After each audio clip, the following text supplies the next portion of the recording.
In this video episode, I'm going to discuss on how to connect the 3-wire magnetic reed sensor for our electro-pneumatic activities. And this is a continuation of our topic on how to wire a magnetic reed switch or sensor. Let's take a look at the diagrams provided. There are two types of 3-wire sensor connections, NPN and PNP wiring connection. Our magnetic reed device is a PNP type sensor, that is why we will focus on this PNP connection diagram. 3-wire magnetic reed sensor is composed of brown, blue and black wires.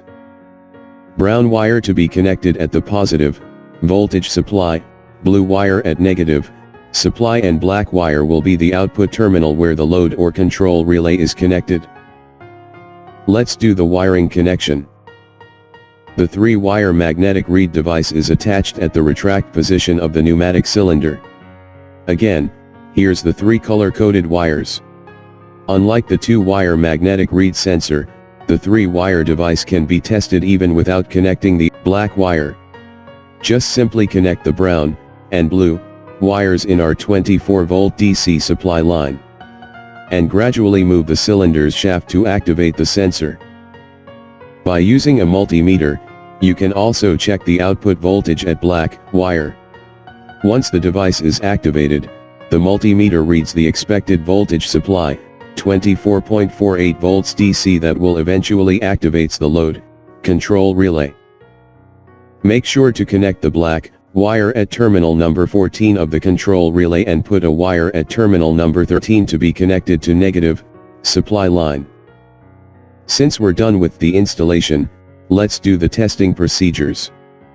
Put the cylinder in a halfway position to visibly check if our reed switches work. Switch on the circuit breaker, gradually retract the shaft to activate the 3-wire reed sensor for retract limit position, and gradually extend to deactivate the 3-wire reed sensor.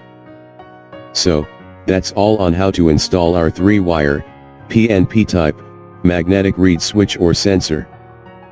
If you find this video interesting and useful to others, you may consider subscribing, like and share, and hit the notification bell for more updates to come. And follow us at Facebook page, Warden's Corner. See you on next video tutorials. Have a nice day ahead. Thank you and goodbye.